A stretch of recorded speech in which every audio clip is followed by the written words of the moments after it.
এই বছরের সেরা পাল্টিবাজ আমাদের কেশবদা এখন পাবলিক একে বয়কট করছে। কেন, কি হয়েছে?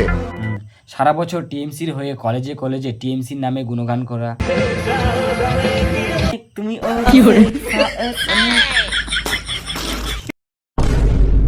বলছি জয় শ্রীরাম, জয় জয় শ্রীরাম। আহারে ভূতের মুখে রাম।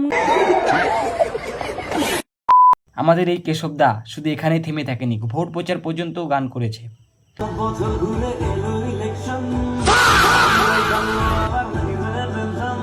4 তারিখের আগে অবধি তো কেশবদা ঠিকই ছিল, কিন্তু 4 তারিখের পর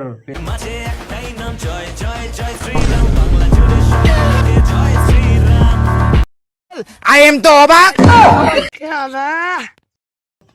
4 তারিখের আগে অবধি তো আমাদের কেশবদা ঠিকই ছিল, কিন্তু যেমনি 4 তারিখের পর রেজাল্টটা যখনই বের হলো, বাস কেশবদার ফেসবুক পেজে অমনি ধুম করে পদ্ম ফুল ফুটে গেল, ঘাস ফুল সব কেটে গেল।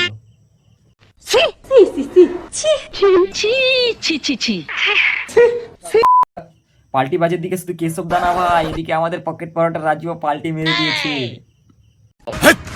কি বলছিস তুই? যেই রাজুদা ভোটের আগে জয় শ্রীরাম বলতে বললে জয় শ্রীরাম বলতো না, শ্রীরাম বলো, তুমি কি বললে? জয় মা বলেছি। সেই রাজুদা এখন বলছি জয় শ্রীরাম, জয় জয় শ্রীরাম। আই এম তো অবাক। যেই রাজুদা ভোটের আগে আরে দাদা জিতে গেছি আমি বলছি জিতে গেছি ওভার কনফিডেন্স। কারণ তো আমাদের রাজুদা পরোটা বেচতে বেচতে জ্যোতিষী গৃহ করতো, তাই তো ভোটের আগে তিনি বলতো জিতে গেছি। তা বলছিলাম রাজুদা তোমার জ্যোতিষী গৃহ গেল কোথায়, হেরে গেলে আজ? 4 তারিখের পরে শোনাবো স্লোগান। The next day. বলছি জয় শ্রীরাম, জয় জয় শ্রীরাম। সবুজ, আমরা সবুজ।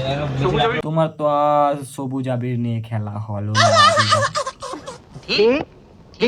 তা বলছিলাম রাজুদা একবার জয় শ্রীরাম বলো। জয় মা বলেছি। ইমা কেন রাজুদা, তোমাকে জয় শ্রীরাম বলতে বললাম না, জয় মা কেন বলছো? জয় মা বলেছি। সবই তো দেবতা, মাও তো দেবতা। হ্যাঁ মাও তো দেবতাই। তাহলে এখানে কোনো রাজনীতির কথা বলবে না, কারণ হ্যাঁ এখানে কোনো রাজনীতির কথা আমিও বলছি না। এটা আমার ব্যবসার জায়গা দাদা। আমি আবার হ্যাঁ সে না হয় ঠিক আছে, তোমার এটা ব্যবসার জায়গা। তা বলছিলাম রাজুদা জয় বাংলা। জয় বাংলা। এই যে ভোটের আগে ঠিক রাজুদা বলতেই ভাবি জয় বাংলা, আর ভোটের পরে ঠিক এইভাবে পাল্টি মেরে দিল। বলছি জয় শ্রীরাম, জয় জয় শ্রীরাম, রাম জয় জয় শ্রী। কি শান্তি লাগছে রাজুদা তোমার মুখে জয় শ্রীরাম শুনি, জয় শ্রীরাম জয় শ্রীরাম। আহারে ভূতের মুখে রাম।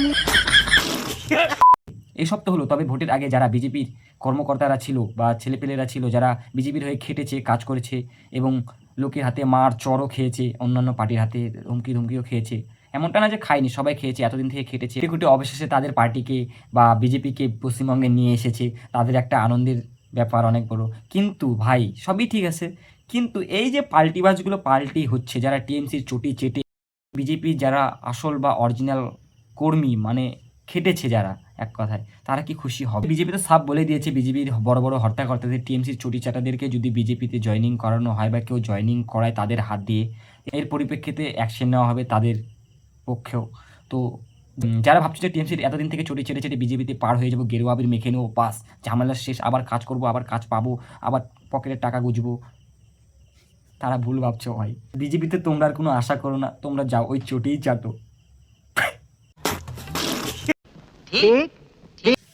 এখানে আমি ব্যক্তিগত কোনো পার্টির হয়ে বলি নাই, তবে বিজেপির কর্মীরা যারা এতদিন খেটেছে বিজেপিকে নিয়ে আসার জন্য, এছাড়াও সাধারণ পাবলিক যে এত খুশি হয়েছে টিএমসির হাত থেকে পশ্চিমবঙ্গ মুক্ত হয়ে, এতে আমিও খুশি, কারণ পাবলিক খুশি মানে আমিও খুশি। জাস্ট চিল, এখন আমাদের বিজেপি সরকার আসছে, শুধু সরকার পাল্টালে হবে না, কাজও করতে হবে। বিজেপি সরকারকে আমি একটাই কথা বলবো, সাধারণ জনগণের ও পাবলিকের যে এত আশা তোমাদের প্রতি, যাতে একটা আশাও ভঙ্গ না হয়, সম্পূর্ণ আশা তোমরা পূরণ করতে পারো সাধারণ জনগণের। এতে সাধারণ জনগণ ও পাবলিক খুশি হবে, আমরাও খুশি হব, পাবলিকও খুশি হবে, আমিও খুশি হব। জাস্ট দেখা হচ্ছে নেক্সট ভিডিওতে।